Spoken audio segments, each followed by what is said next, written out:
Let's call to order the Guthrie Public Library Advisory Board Meeting as of 5:32 in the PM on January 21st. We'll do a roll call. We've got Jamie Newton and we got Samantha here and our Grayson Lorenz. There's three of us for quorum and our director, Cameron. Hello. And so now that we've established quorum, we'll need to go through the minutes of the December 2025 meeting and review and approval. Has everyone had a chance to look through those? All of them, there were 7 pages. Yeah, we went through quite a bit. Yes. What is your question? The minutes are very, very specific. Uh-huh. Yeah, they're Yeah. very detailed. I love it. Yeah. My question is, who is secretary pro tem? Yes, we do need to nominate us. I'm fine with Okay. taking, Okay, thank you, Minutes for Samantha. today. yes. This question. Well, I wanted to make sure. I won't do it this way, And I just didn't do it. This is very detailed. It is detailed. I should probably mention that much detail. And I won't, Well, just for her. just- She did great. just for transparency's sake, she sent me this early last week. I went through the minutes and I did notice that there were a couple of small factual errors. Either stuff she forgot or it was a complicated story. It may be some stuff that I didn't explain very well. So I did make some minor adjustments, sent it back to her. So that is a slightly revised minutes that are a little bit more accurate to how our recall need to go. Yeah. Okay. I should have marked on it. There was. Oh, okay. There was a spot where I wasn't sure. And I didn't mark it, so I'm probably not be able to zero in on it.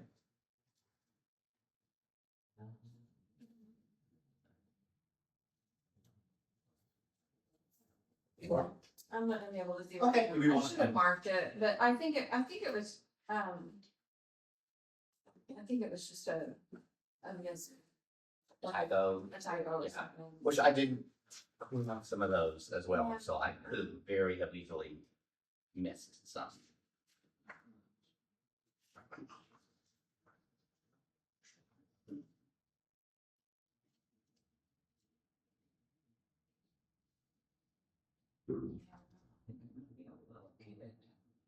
So then I moved to approve the minutes for the December 17th Okay. meeting. Second.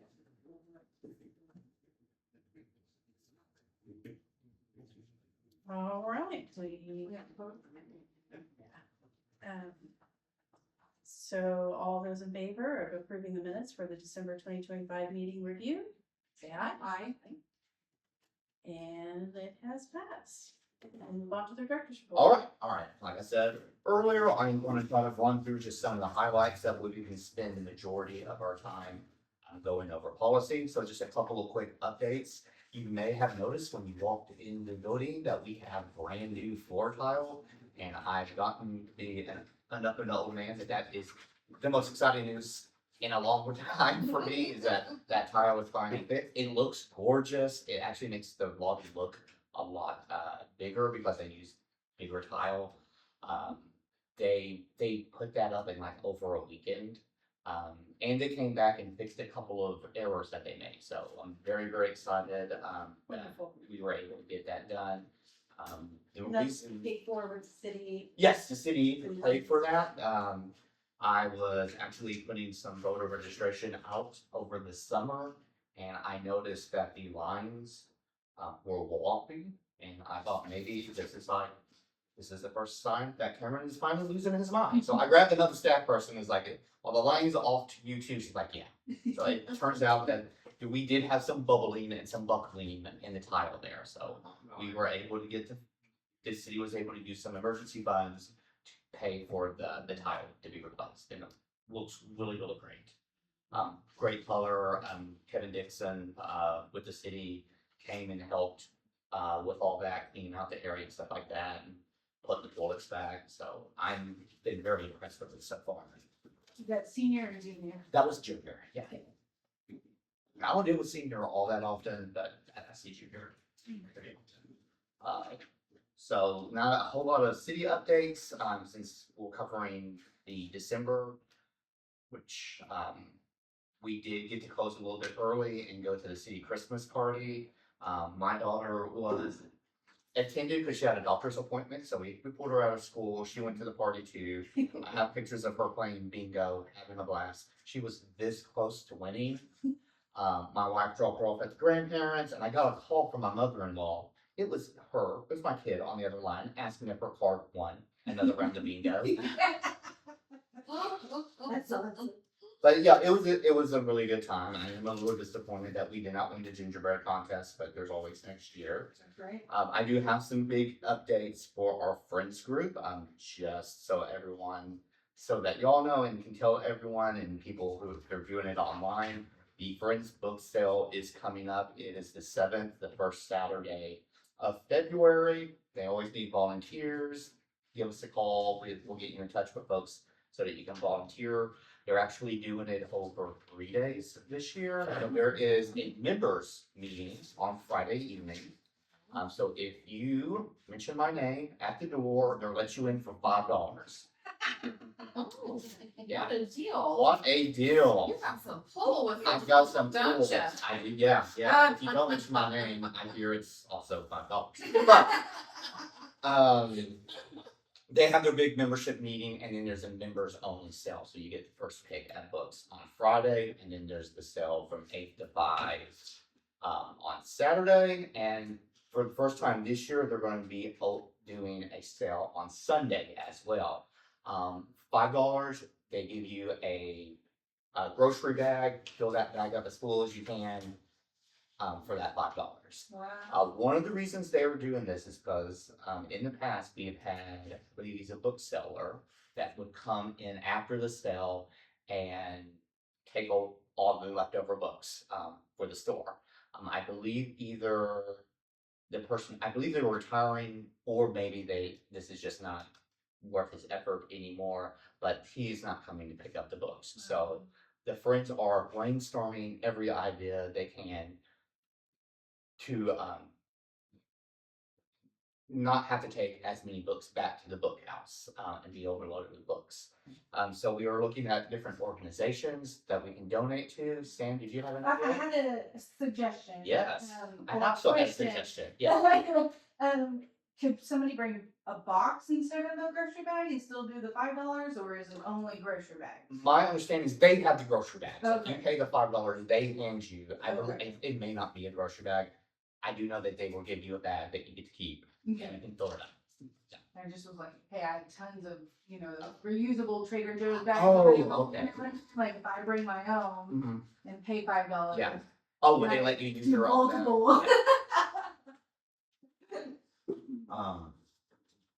As with every year, any educator is allowed to come in after the sale ends on Saturday at 5 o'clock to just take whatever is out. The more they take, the less the friends have to box them. So I know that they have said that they've reached out before and they've never had a big turnout for educators coming in and taking the books. So if anybody knows any educators or can get in touch with folks. I have so many. Not that I'm just looking at anybody. Yeah. I'm actually did talking to the Guthrie Educational Foundation. Oh, Let good. them know too that after the sale, if you're an educator, just come in. Please take as much stuff as you can. Okay. Do they have a sign for the book sale yet? I believe so. Like a flyer. Yeah. So it's outside. Yeah. I'll grab you. And we said the time, we didn't say the place. Yes, it is at the Fellowship Hall of the First Presbyterian Church on Mill Creek. Where they do brunch on Noble. Correct, same place.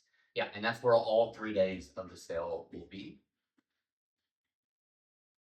I will also let you know that the friends have decided that they are going to become 2026's Oklahoma State Friends Group of the Year. Wow. There's a whole process for I that. vote for that. I would too. I am not joking. I meet with library directors fairly often, and I hear input about their friends groups, and people ask about how they can make their friends group better.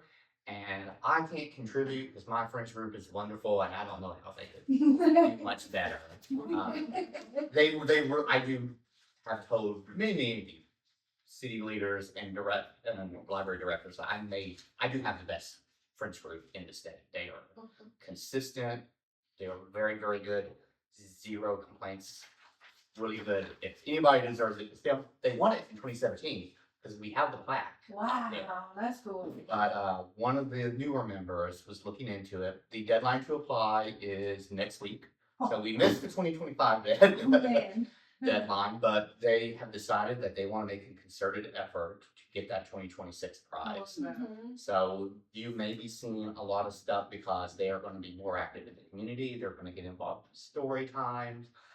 Those extra books that I mentioned earlier, they talked about setting up booths at maybe the grocery stores or the little shops, just a, free gift for the public library, for the Friends of the Public Library. They're over here. I forgot. We actually had a group of them show up Oh, last cool. week to wrap. These are donated books. Mhm. They came in, wrapped these up.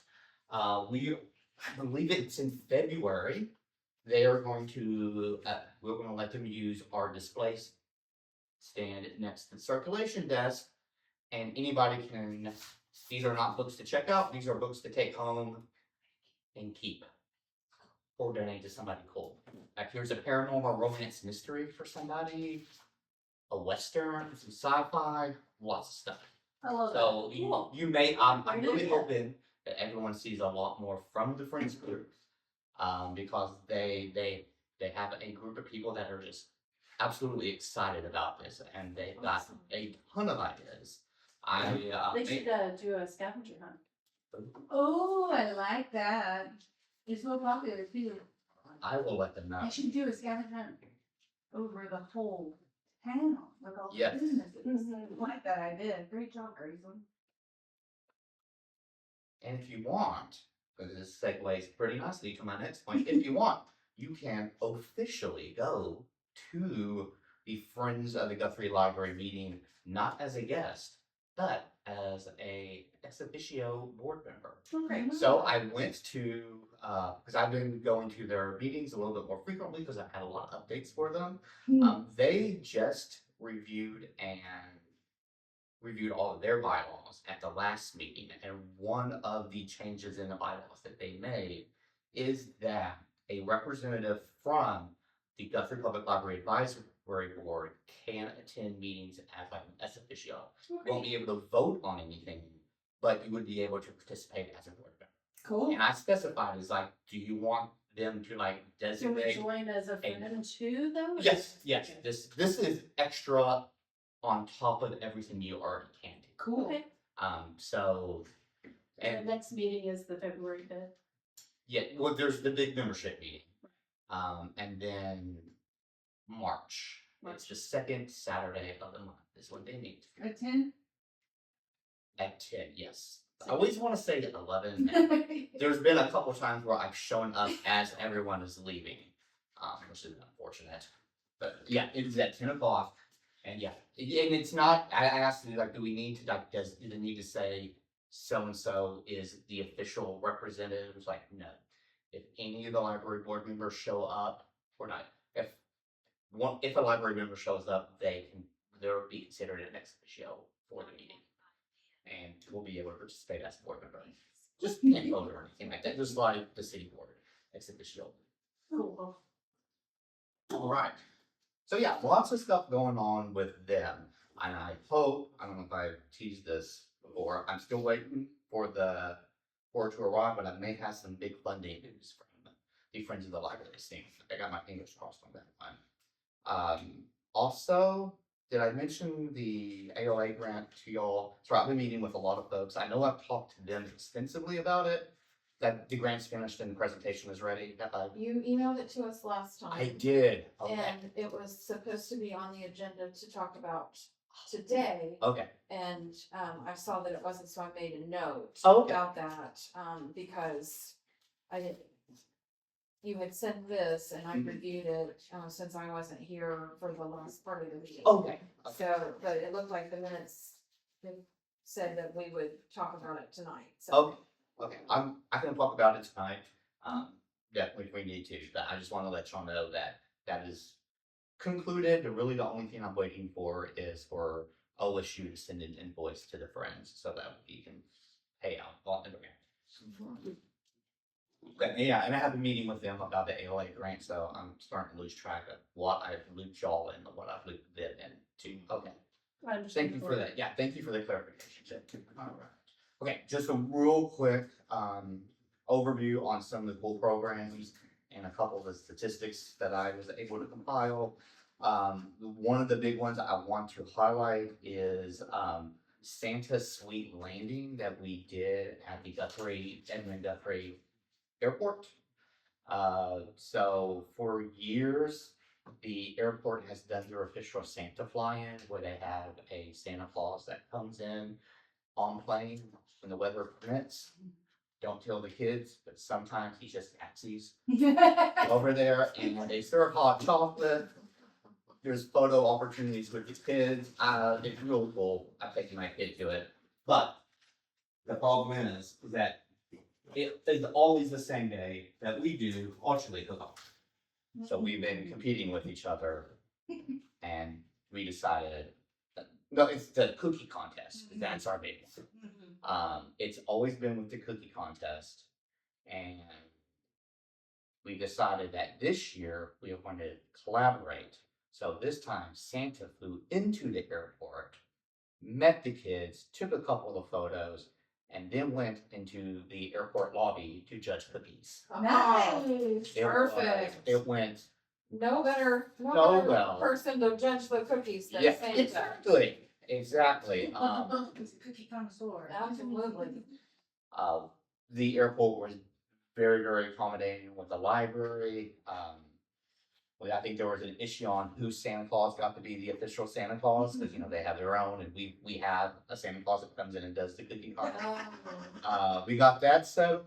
The library, the airport was a really gracious host. They were very impressed with the professionalism of our librarians that helped do the program. It went very, very well. The winners were all very, very excited, and we're looking forward to this being an annual thing for us. That Yes. was awesome. And wouldn't it be neat if you could take a little mini display of various aged aviation related books that, just like a little mini display that, hey, your library, if you're Yeah. here, you're obviously interested in flying and. So an idea we toyed around with, and we do have the technology to do this now, is that our iOS integrated library system, it's the software we use to check books in and out and stuff like that, it's a web page. It's a web page that I can log onto this laptop right now and get into. I will this year with some of my budget adjustments, I was able to get 2 small laptops so that staff could go to events Your checkbooks do- out. and check books out. So That'd be cool. that event, I don't know would work well with that because I don't know if you've been to the I've lounge, not. and it's pretty cramped. There would, if we did the cookie con, because they were actually worried about the space for having enough room for folks to sit down and judge the cookies. And we try to add the books and stuff. That might be a little bit too much, but this is not the only event that we do at the airport. We also do a story time at the airport, usually around summer. And I think that one would be, that's the one where they get to go into the hangars and look at all the planes and stuff like that. So that one might be. So think almost like a mobile library. It's a concept called pop-up libraries. It's Yeah. something that libraries across the country have done because you can go to like festivals or events.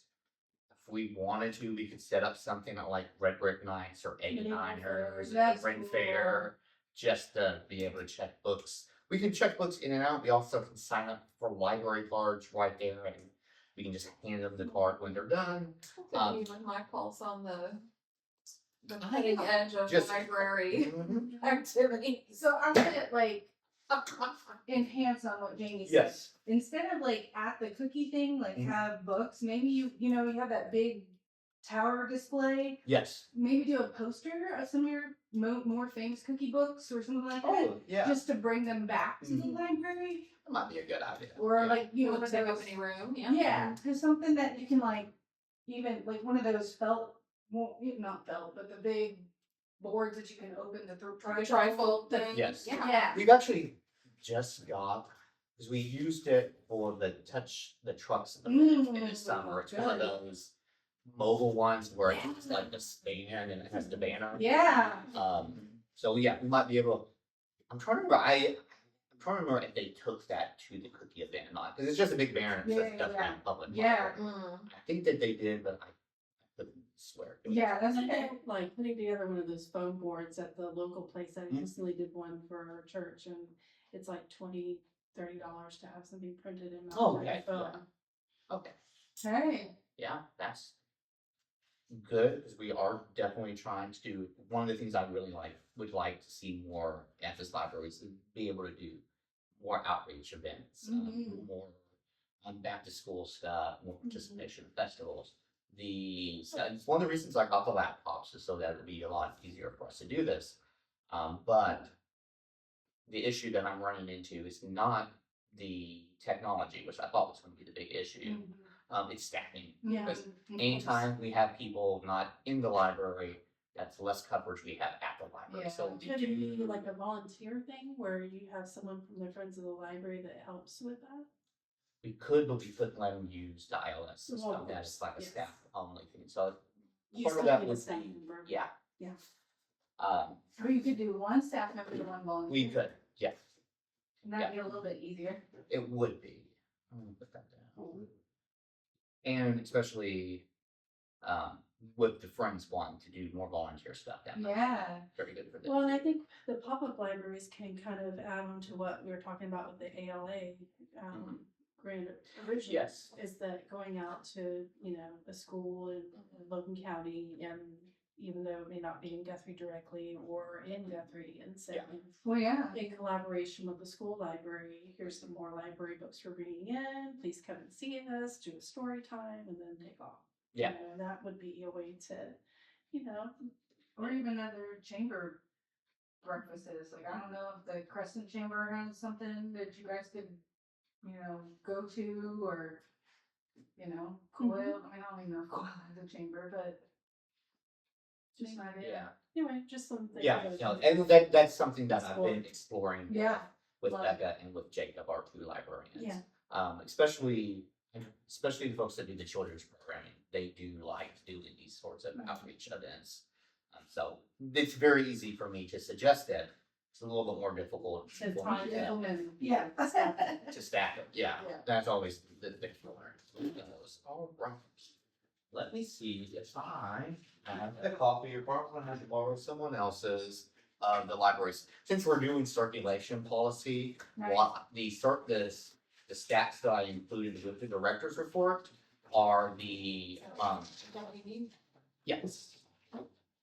Thank you. These are the stats that I report to the Oklahoma Department of Libraries, and it is all about our card numbers and our circulation.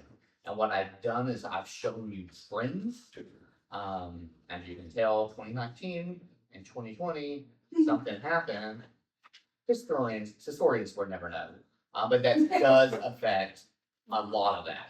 Now, I will say that something I've learned collecting stats and reporting them to the state is that a lot of times when you see big shifts in the numbers, it doesn't necessarily mean anything specific happened at the library. Oftentimes, especially in my case, it just means that we've used different data collection methods. Yeah. If I've noticed that the way we were doing it didn't reflect the numbers like I thought was truly accurate, I'll adjust how we collect the data. So a lot of times when you see big jumps, it's just because I'm presenting data that I think is more accurate. Another thing that I added was that I showed you the trend of those, and I also wanted to show you how Guthrie compares to a handful of libraries that have roughly the same service population. So our circulation numbers are actually pretty good compared to some of the other libraries across the state. We're number one in juvenile books, we're number one in adult books. You know what? I actually was in a meeting with Terry over at Woodwork this morning. I should have asked her what she's counting as other physical items. Cause that's a huge That's a huge one, difference. yes. I would tend to believe that they're counting something that everyone else isn't. Yeah. And the electronic materials is our Libby virtual library stuff, and that's the only one we are, other than the other devices, which here we're counting hotspots and those steep kits. The definition is a little loose, so other things could be going. Or maybe Woodward just has like some really cool stuff that we're constantly circulating over there. Like I said, I should have thought about it this morning when I was in a meeting room with her. I should have asked Terry what was going on. But yeah, even with the electronic circulation, we're doing very well too. The only two libraries that beat us are Woodward and Pryor, and honestly not by much. And there's a gigantic gap between the top three libraries and the rest of the libraries. This includes the Libby. Yes, these are, yes. So we do get circulation statistics on what's being checked out in Libby from Overdrive, and that's part of the data that I send to the state. So that's where those numbers come from. That actually concludes my director's report. Like I said, I am shooting for efficiency on those reports, just because we have such a big meeting going on. There's one item on here that you Yes. didn't talk about, the fandom-based programs for under adults. And the food competition. Oh, yes, sorry, I skipped over some of the programs. You're good, no, okay. The fandom-based programs, oh, yes, okay. Is that like Star Hollow? That it is, Okay. okay, since you brought it up, I'll go ahead, I'll sort of decide, which one should I talk about first, the cooking or the fandom? So we have two, we had in December. We have the Stars Hollow Presents, and that is an ongoing one that we do every month. Have you been to one? No, but I love it. No, we have a steady group that's been showing up for each one, Yeah. and they watch a couple episodes here. They have food. It's been surprising success, especially consider how it's been a very good payout for the amount of staff time that it takes to put that kind of program on. And then we've also did a Lost in Austin. So it's Jane Austen's birthday. I believe this is the one. I intended to check back with our adult librarian to get more feedback on, because she told me a while ago, but I've slept since then. But yeah, it was on a weekend. They did like an interactive Rocky Horror type viewing of a movie based on one of her books. So that was pretty cool. So this year we did not do a chili cook-off. It's something we have noticed in the years that the numbers for our chili cook-off contest have been, every year it's fewer and fewer people. And we've looked around, we've got folks on Facebook, and we've noticed that chili contest, especially in December, is a very popular fundraiser for churches and civic groups all over the city. So instead of competing with those on their chili cook-offs, we decided that we were going to do a crock pot competition. Now, if you want to do chili in crock pot, cool. If you wanted to do anything else in a crock pot, also cool. There were two categories, savory and sweet. Oh, cool. All right, so yes. So we had that on the calendar months in advance. We've been building it up to folks, letting everyone know, hey, you got a good crock pot recipe, you got a good chili recipe. You can still, that's in a crock, put it in a crock pot, you can enter it, bring it to the library on the day they did the flooring. So the library was closed on the day that we were supposed to do the crock pot competition. Did that mean the crock pot competition not happen? Absolutely not. Yeah. What we did is we were able to talk Chelsea over at Novel Idea into letting us use, if you didn't know this, they have a room in the back of the store. That's nice. It's really nice. They let us use that room to do the competition. Nice. I actually thought I do have an old crock pot recipe that my aunt gave me when I was young. And it's one of those things for whenever we do potlucks and stuff at work, that's my go-to one. But we were worried about securing judges. We did have an awful lot of judges that normally come to the chili cook-off not be able to do it. So I volunteered to be an alternate judge, just in case people couldn't make it. So I didn't enter my team. Another staff person also has a chili recipe that they are proud of. Maybe another couple recipes. But he was also decided to help our librarian out and be an alternate judge. You need to ask us. Send that I am so sorry. I actually had it in my notes. Ask the board members to show up. Yeah. I think it may have happened in between Yeah, meetings or could've. something. Yeah. Or maybe it was the one that we had to cancel. Yeah. Anyway, it would have been because it was in December. Gotcha. And we were supposed to. Yeah. That's what it was. We were supposed to be Yeah. in November. So I go to Novel Idea, had to drag me to a bookstore. And went to the back room. I saw the other librarian, the tourism director, ran a 5K that morning, but still showed up to That's judge the amazing. crockpot contest. One team showed up with his beef stew recipe. It was pretty good beef stew. So he won both categories. He won the savory category and the sweet category. All right. And as he was putting his crockpot away, somebody's head pops up behind the curtain and is like, "Hey, can we still do the contest or is it over already?" Yeah. And oh man, those tacos the guy brought, so good. Like I am glad I showed up for those tacos. So I think we ended up giving him the certificate for the sweet category. It was, and they came back and it was like, "Hey, did you know you just gave us one that says best sweet?" And it was like, so we just changed the wording Yeah. and gave them. So Best yeah, it was.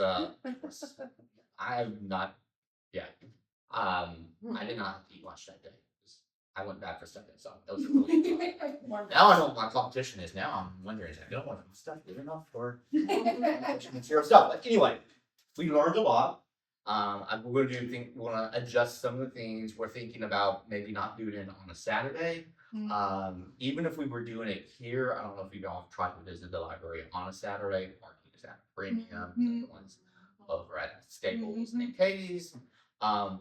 And a lot of times that's not a problem because our patrons a lot of times don't mind walking, but they may mind walking if they're carrying giant crock pots full of food. So we may end up moving that to. We're still discussing how we're going to improve it next year. Maybe a little bit more advertising, secure the judges a little bit earlier. What about at a friends meeting? At a friend's meeting? Ooh. On a Saturday in the morning? Ask if they'll have any judges for that. Oh yeah. Have it at the meeting itself. We thought about doing it at the meeting, but the meeting's really early. So for some people who don't want to eat lunch that early. Yeah, that's Also, if you're like for instance, when I do crock pot stuff, I do stuff that takes like hours to do. So most of my stuff probably wouldn't have been ready by a 10 o'clock meeting. But that is something we talked about. Yeah, I do like that idea. So yeah, we were still fine tuning that one. It was a great idea, but a lot of stuff happened, and we still had 2 people show up, and the food was really good. So I was fed. I was happy. That was all that's important. That's all that matters. People got gift certificates. It was a good day. I also wanted to say, since we concluded the director's report, that I watched the State of the City, Oh, okay. and they said such wonderful things They- about the library. Yeah. And I was really impressed with the data that they had. So thank you for putting that together, because I know that was you doing that. And so, I did just a little bit of data collection for the show. but it was really nice to see like them saying we have an amazing director, an amazing library, because Yeah, I will say that the city we have very good relations with our city management now. Did you watch the last year's too? I mean, I thought they made us look really well. and misspoke about the attendance a little bit. But we always look good at the state of the city address. So I'm thank you for watching that. Yeah. That is something I look forward to every year. Yeah, he does talk up the library a lot during that, and that's not something that every city does. So we're very lucky Right. with that. Yes. I wanna say there were over 50 people that Yes, registered and attended the state of the city.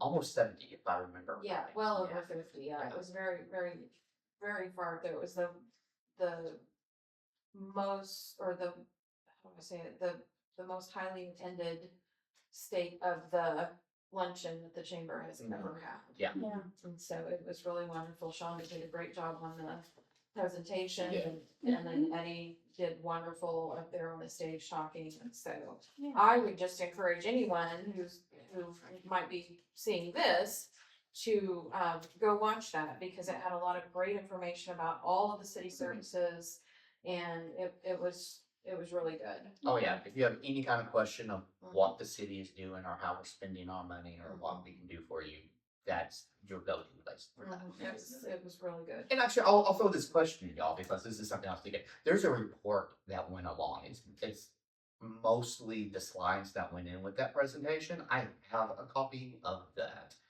in an email. And if y'all didn't know, the city's official budget is bound at the circulation desk just for anybody that wants to look through it. And curiously enough, it is bookmarked to the library's portion of the budget. I was thinking about maybe also having a copy of that report there too. But Yeah, I think that's great. I think it'd be a good And idea. I like that the city promoted it on Facebook and also tagged it back to the website, so if you missed it, you could go and watch Yeah. it yourself, so. I think, anything that's available for the public to have. And so informational like that. Yeah. Yeah. You know, and it was literally to the minute. I mean, we were out of there at 1:00. So the Yeah. presentation is not super long, but it's jam packed with lots of great Yes. information. Absolutely. So it's well worth the 35 or 40 minutes that it would take to watch. Oh, yeah. Yeah. I agree. yeah, it's really cool seeing the manager so excited to talk about all the minutia of funding and orienting the workforce, and I'm so proud that we were able to get a blue check up on that water tower, which Me too. he should be. So yeah, no, the city's moving in a really good direction. Yeah. I agree. And if you Sometime, wanna know yeah. what the status is of the pool, then watch that video. It's That's talks right. about that. Yeah, and there's also, so we're not the only board that have their meeting on the city's YouTube channel. So I have not gotten around to watching the airport board's meeting yet, but I do not feel as bad about how much time we spent talking about policy. We were the longest meeting, but the other two meetings that were up there were also an hour plus. Nice. One of those is the Parks Board, and they do talk about the pool extensively. Oh, yes. Has anybody watched I've not watched that. meeting yet? Okay, I have some opinions, but leave those for another time. All right. So the next part of this is the policy review. Policy review. Okay, so just to kind of recap some of the issues or some of the discussions we had last week, we went over a lot of it was over patron behavior and computer use. I've got all my notes marked up, just to kind of go over some of the highlights. One thing I want to make sure that what I heard, what you were saying. I do have a marked up version. I am doing some not super extensive, but I am kind of redoing the patron behavior expectations a little bit. It's going to have a short kind of explanation on why we have those explanations, what they're there for, and then a semi-inclusive list of prohibited behavior. Is that gonna be displayed somewhere or? My goal is to have that where it fits on a pamphlet Oh, a nice. lot easier than the current one does. Okay, That way, and this is something I've learned at working at other libraries, if you do have issues with patrons that need to be addressed, you can pull out the pamphlet and just like, this is what we expect from folks. By the way, here's the thing we're talking to you about right here. perfect. Yeah, you're not being, and a lot of times, because I have had to have conversations with folks that ended up with me asking them to leave the library or me calling someone to assist them in leaving the library. A lot of times things will escalate because they are under the impression that they are being singled out for what is for them typical behavior. So if you have that list of prohibited behaviors or things like that, it gives you more and it can de-escalate the situation because they know that these are things that apply to everyone and not just them. Right. So that is a big thing that I had in mind when I'm going through the patron behavior is that it has a theme that, the rules exist so that everyone can enjoy the library, that the people and the staff feel safe in the library, and that the library doesn't burn down and we don't lose all of our books. That last one I'm still kind of rewarding. And it, and so in a past life, I was a high school teacher, and we had to put our class rules on the board. And Wow, I had 3 rules: makes so much sense. respect other students, respect the teacher, respect the learning process. And it turns out those 3 rules cover everything I wanted it to. And I didn't have to write a gigantic list on the board. Everything. So that's kind of how I'm basing that. And I have noticed, I believe it was the Woodard Library and I think the Alva Library follow these same principles with having kind of a general justification of the rules and then having a list of prohibited behavior.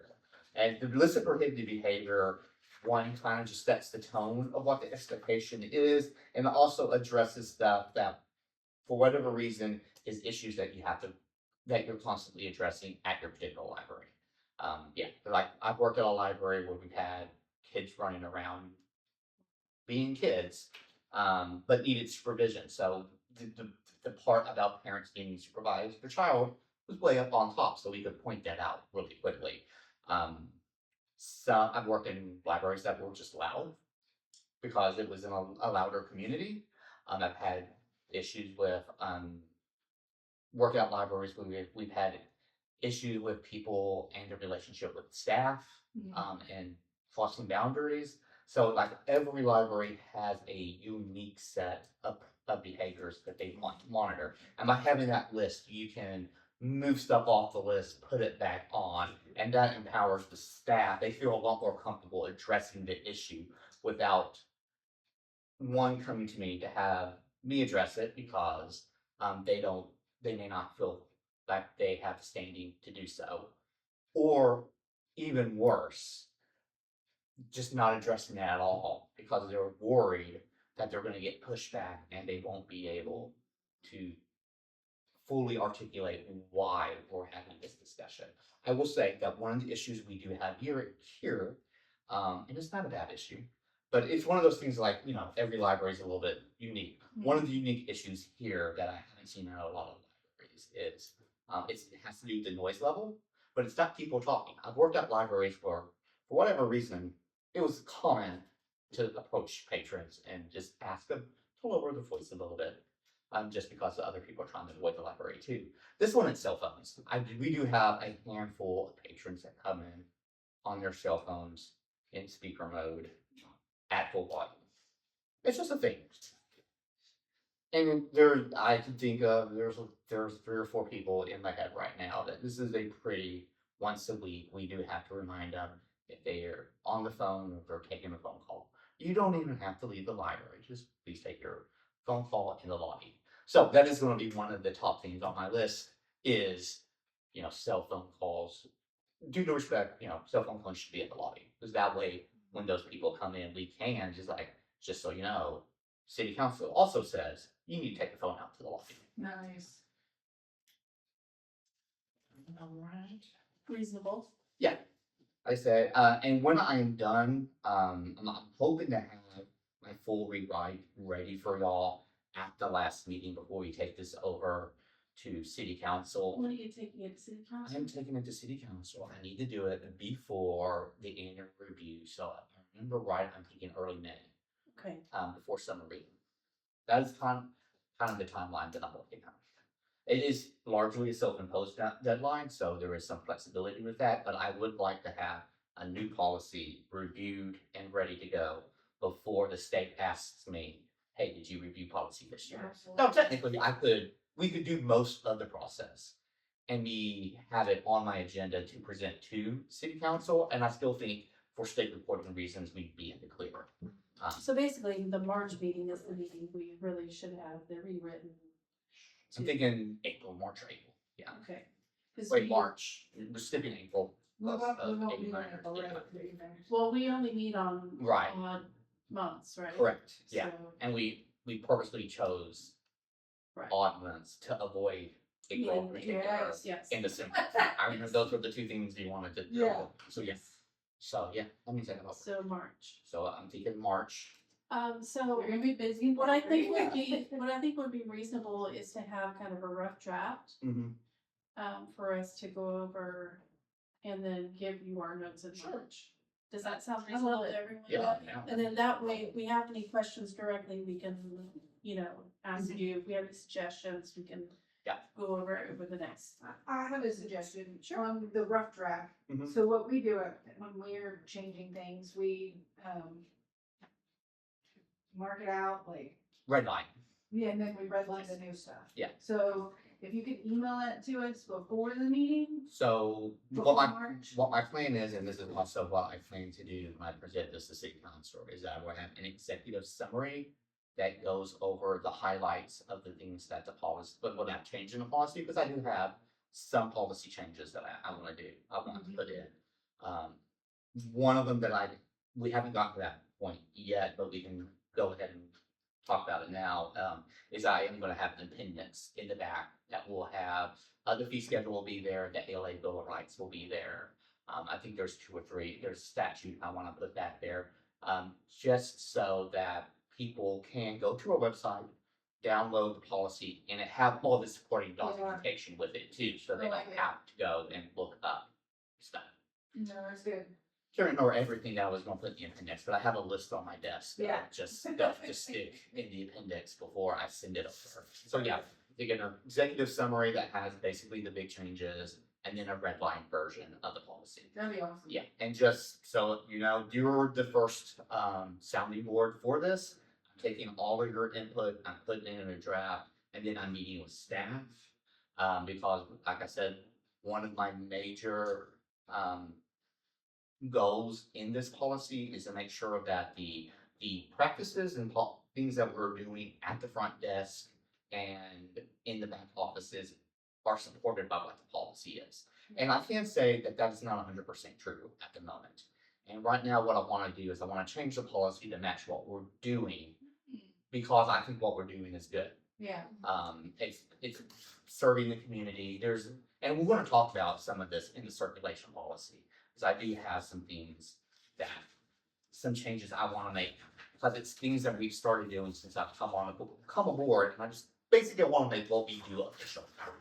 But I will talk to staff to make sure that it's reflective of what they're doing, and then I will probably give it to the city manager and or city attorney just to make sure that we're not going to be breaking any major laws or get ourselves in trouble with our policy, and then I'll take it through the city council. Perfect. All right. And just a time check, we have 25 minutes. 25 minutes. I think we should probably go over a couple of things in the circulation policy, if that's cool with everybody. Yeah. All right, so just a couple of highlights for things that I wanted to point out. So the first part in section A, we talk about eligibility of library cards. I'm actually probably going to add extra language into the resident card, just because for reasons I'll get into after I discuss points 4 and 5. So the non-resident card is just a card for anybody in Oklahoma. So instead of any person, I am going to put any resident of Oklahoma. And that is a lot of that has to do with living in an electronic stuff. Overdrive really does not like the idea of people crossing state lines to use Libby. They do allow for allowances for communities and libraries that serve regions that are kind of on the border. Guthrie ain't on the border. Kansas is not that far, but so, and it's something we already do. Is we do limit folks to Oklahoma. Sure. So probably just change a little bit that you have to be a resident of the state of Oklahoma to get a non-resident card. The employee Guthrie card, I don't see any changes. So 4 and 5. 4, I completely misunderstood because reading the language, this sounds like a card that we would issue to a organization or a business or something like that. So, for example, this is something that I've seen at other places I've worked at. A nursing home may want their own library card. So that way, especially if it's a nursing home that has, because they tend to have a little bit of turnover there. That way they don't have to get their like program director every time they hire someone, they don't have to send them to the library to get them a personal library card. They can just they can be an authorized agent of that institution and with greater borrowing privileges. So instead of, because they're not checking out books for their own personal consumption, this would be like for a Head Start, for a private school or a nursing home. I've seen nursing homes a lot because they would do that for like book clubs and stuff there. That's not really the way that it is working right now. You have noticed that at this moment we have 3 institutional cards and they do not belong to institutions.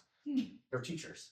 They all have a Guthrie Public School email address. Interesting. Yes. So I think that there's been some kind of workaround that has happened. And so in order for us to keep the institutional card as is, I'm gonna have to look into the software that we use to make sure that we can put down an institution as the card holder. Yeah. And maybe under the care of somebody, so we have a contact name for it. If not, then we may just have to do something else for that. The student card cannot exist at the moment. Not saying it's a bad idea. In fact, it's a wonderful idea. But having a separate card for students is just not something that we can make work in our. And I know this because I went to run report. It's like, how many student cards do we have? I went to pull the numbers and it won't let me check. It won't let me select student cards. It doesn't exist in our system.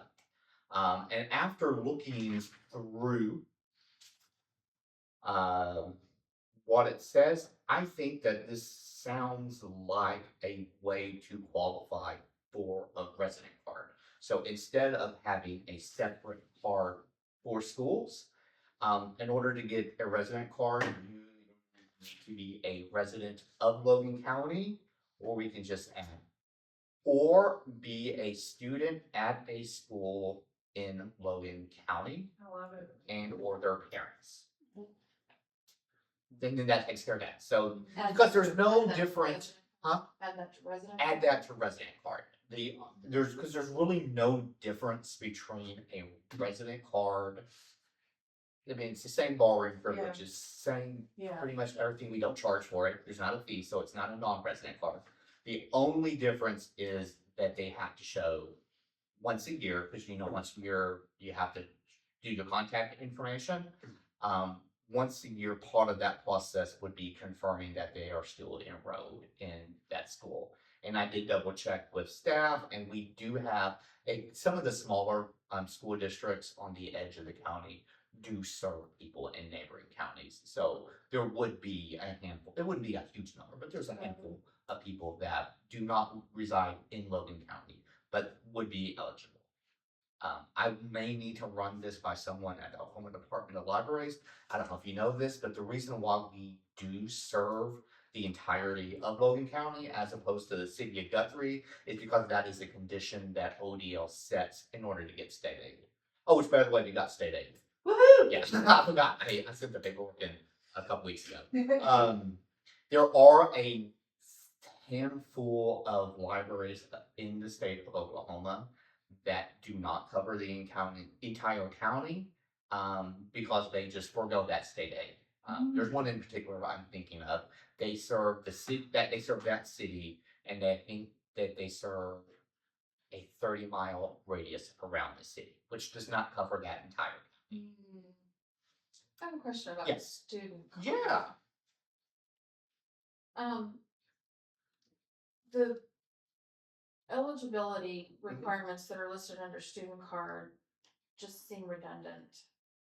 Like why is that separated out when it's exactly it's a resident card? Because it requires them to be in a school district that serves Logan County. Because there are some students that are in libraries that serve Logan County, but they don't live in Logan County. So they would not be able to show residence in Logan County because they live in Kingfisher County, for example. But under the language in the student card, if they showed that they attended school in Logan County, even though their house address is in a neighboring county, they would still qualify for it. So, okay, so when I understand. Okay, sorry. And my question would be, it seems to me like the purpose of a student card would not be necessarily for high school or elementary age students. What if they're a college student and they don't have an in-state license or, Yeah. you know, but they're maybe a student at UCO or something like that, I don't know. And they're staying up here with somebody else, so they don't have they don't have the same things that they would have for a proof of address. Yeah. You know what I'm saying? I've worked at places that have had student or education eligibility requirements to get a card. And every one of those colleges was one of the only one that was really tricky was whether or not private daycares counted as a school.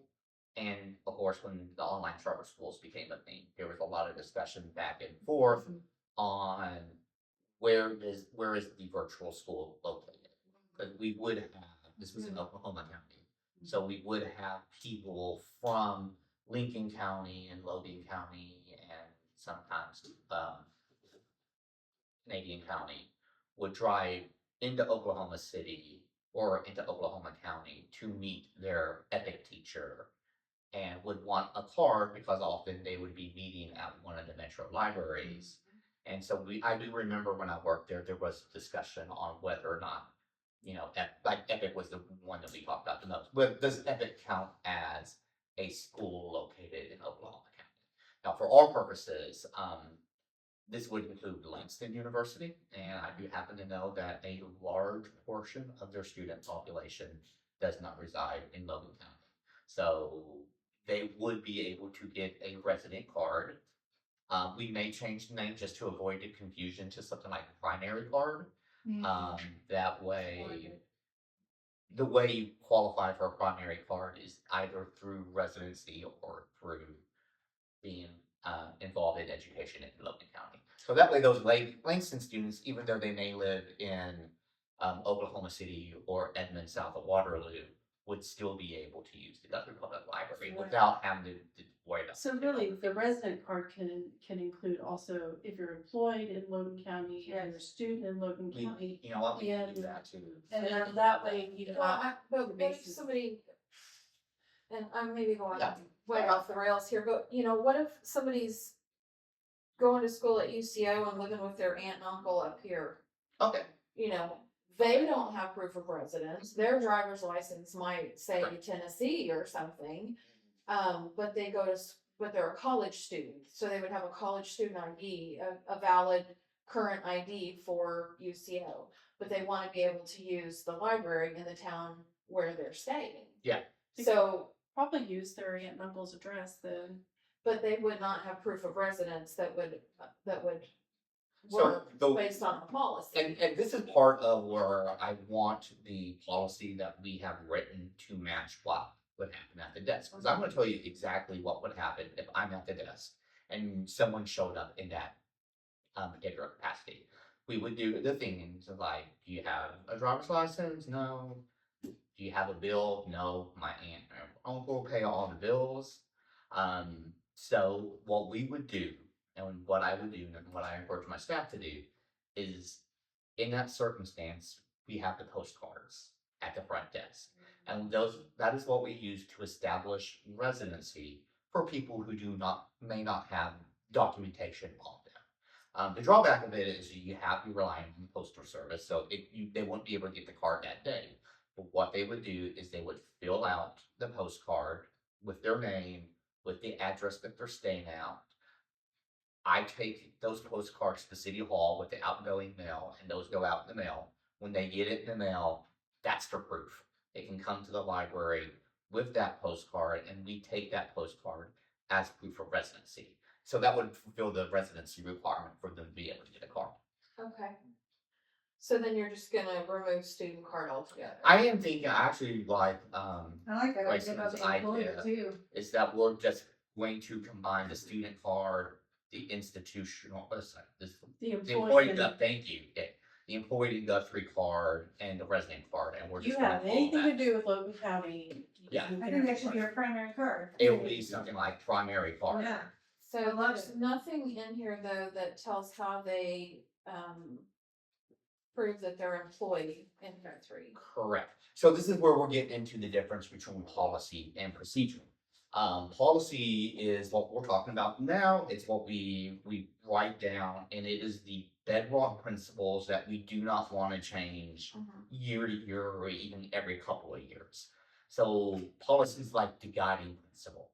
So the policy for library cards is I want them to be able to show who they are, and I want them to be able to show that they live, work, or go to school here.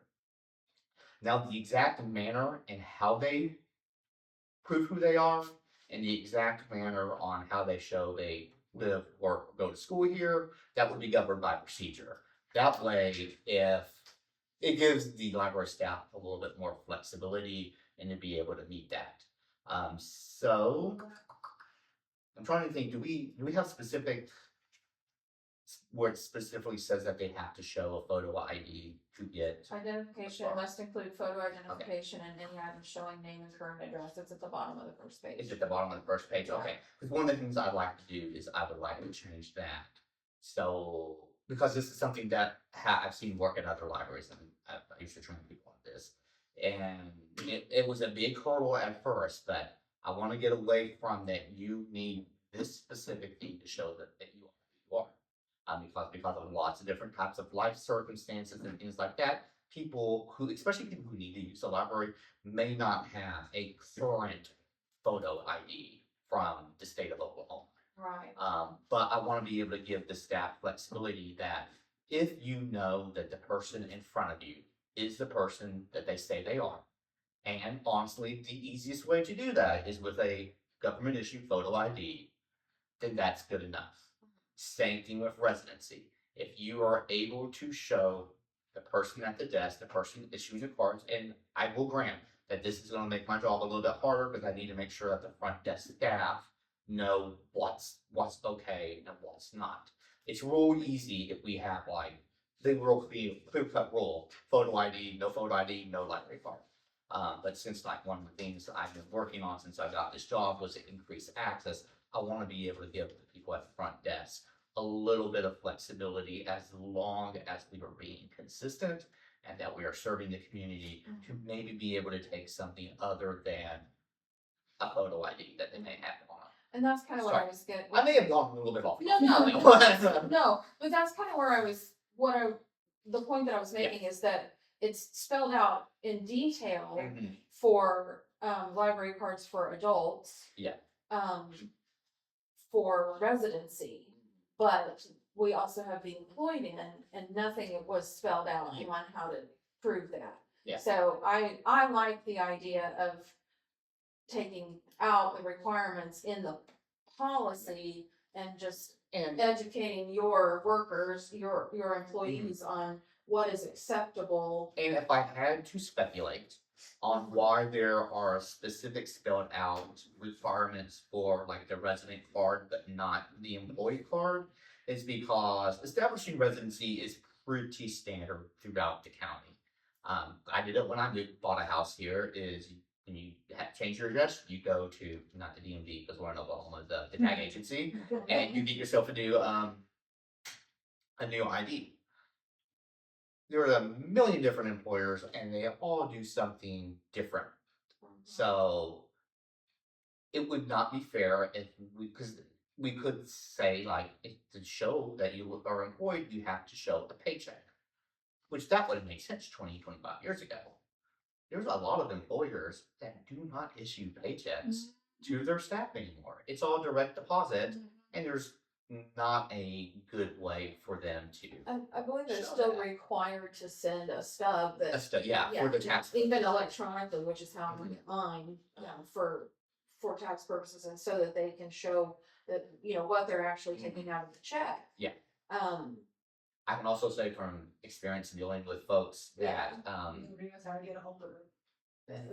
we have had a lot, and I'm not going to say which employer is the worst one, but there's a handful of employers. It is notoriously difficult to navigate their employee website to be able to pull that information. I'm sorry.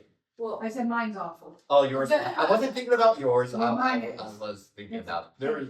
we there's- added employed in Guthrie several years ago. Oh, okay. It was not always in there. We did add it, and at the time we asked how that would be. Yeah. Proven or shown or whatever, and the director at the time also said, I will tell my staff how they can Yeah. do that, but then it never got in here. But like I said, it is detailed for one, it should be detailed for all, or it should not be Yeah. detailed at all. And I actually agree with you, except for I would rather detail for none. than Absolutely, detail I agree with Yeah, that. but- I think that's much better, That- yeah. like you said, for accessibility and increasing patronage of the library, to not make it more difficult to be able to come in and access the things we have here. And honestly, it involves a lot of judgment calls, and one of the things is that I'm having to make a choice here. I could either restrict access that have immaculately well documented library card usage, or I could accept that sometimes, and it's not my staff. I'm probably the worst person when I'm at the desk about this. Is sometimes somebody's going to make the wrong call. They're going to make a mistake, and they're going to accidentally issue a card to somebody who otherwise doesn't deserve it. And that means that according to this policy, the library is going to be out a whopping $10. And I think I'm going to have to sleep with that. Yeah. Hopefully it won't. Well, and then you check it. And we do check every year. That's just So part if you of have it. somebody that is not doing what they're supposed to be doing, Yeah, then and we'll I have mean, took all your books to Kansas or whatever, I mean, you know that they took them actually from worked on a that. library where that was it was in a part of town where we had a lot of people that it was very normal for you to live there just for a little while before you went somewhere else. Oh, So we did have a lot of people open up library accounts. And it's really easy to read in bad intentions. I honestly don't think there was bad intentions. I think these were people that were just trying to get a better life. And then circumstances changed and they had to leave, and oops, they forgot to return the library Yeah. books. I mean, shame on them, but I'm willing to give them a little grace. Yeah. Especially since Southburg had plenty of money. They still pretty easy. Mayfield a little bit different. I work at a different kind of library. Where was I going with this? Yeah, and we do check every year. I do know that if we combine all of these three things into like a primary card, I need to be able to make sure that we have a way to notate in the system exactly how they are qualifying for the primary card, because that is going to affect how we check every year. Because if we're letting them in under the employed in Guthrie, then that means we are gonna need for them to show Make sure in a year that they're still. that they're still employed in Guthrie. Yeah. Which is like a a little pay bit, stub within 3 months, yeah, or, which is- it's gonna be difficult because I don't know how you can do that over the phone. The residency one, we do over the phone 20 times a day, all Yeah. day, every day. Yeah. Because really, we're just verifying that their house is still as long as the county lines don't change, it's a very, very easy process. For the folks that qualify for under the employed in Guthrie or for the education, that is one that unfortunately they may need to come into the library. Do they email you their proof? They could. That's an option. Cause I'm thinking yeah. South County doesn't wanna come all the way. No, especially if they're using the library primarily for Libby Yeah. and stuff like that, which is Yeah, a big part of our library user base. yeah. Some of my best library patrons are folks that I never see. I know their voice on the phone because they call once a year when their Liberty card stops working. Yep. Mine stopped over the weekend. Jamie, I was all right. devastated. I was like, oh my god, and this is easy. I know this is easy. I know my pin. It's gotta be this. Didn't work. Is it expired? It was expired. Have you got it fixed yet? Yes. Okay, let's Oh, see. yes. Okay. I called 4 times on Monday before I Oh, remembered it was sorry. okay. I was like, That's why there were so many lights on my phone. oh man. It makes you That feel was better. awful. If it makes you feel better, if you want to do anyway. Well, I knew I remembered my pin was something real easy. Okay. It was either my birthday, my this, my that. So I tried them all. None of them worked. And sure enough, it was expired. I had to renew it. Yeah. My husband was really excited to sign up, so. Oh, it's awesome, and I apologize. I did not look at his paperwork until after he left, and I was like, no, I bet you I can trust that this person is giving me correct information. He lives in Guthrie. He does. Yep. No, and all the information matched. If I had taken like 2 seconds to look it up, I did not have to make him run around as much as I did. Now, if I did that, technically I would be violating the policy. But when I changed the policy, I would have been okay. No, again, I want to make sure that the policy's matching what we're doing because I think what we're doing is good. Okay. Makes Just sense let you to know me. I have to leave. Okay, do we want to stop here? About to say the only thing I wanted to add is that one of the other libraries, I don't have to look at which one, had a line in there that I'm totally going to steal for the renewal card, and it basically says that it's a simple line that says library cards are renewed once a year so that the library has accurate information, accurate contact information. Mhm. I love Leave that it line. there. Yeah. I may cross out like the majority of what's in section 3 renewal library cards. Right. Just that way when people, because I do get complaints, I totally understand it. It's not very fun if you're trying to use Libby, you're on chapter 15 and 16 and it won't let you read it because the library's closed and the card expired. Patty was like, can I do this for like every 2 years? It's annoying to go every year. So I can actually say, well, if you look in the library policy, under section 8, Right. part 3, we do it for library records. I want to thank everybody for being. Oh, sorry, I am totally taking her off. I've been running so many meetings, so I think it's You're great. on. All right, so My finger, another one like 2 weeks. now that we've done the policy review, let's see if there's any public comments. I don't see a public here. No, I would just ask that for our next meeting, Mhm. if we could put the ALA grant Oh, on the yes. agenda, just so we can kind of discuss what our next steps are, Mhm. or if we wanna proceed with any next steps based on the information that was going to be provided to the researcher. Okay, did I share, I shared the resource through email, but that was it, I didn't actually go through it. Thank you, Smith. Oh, yeah. I gotta go, sorry. Yeah, no problem. I'd say how. It's gonna be great. Okay. I'm so happy. Thank you, guys. Well, I'll see You you shared the, March. I shared Our that. next meeting. Let me know if we have a special. yeah. Oh, yeah, Thank Motion to you. adjourn. Motion to adjourn at 6:45. Yep. awesome.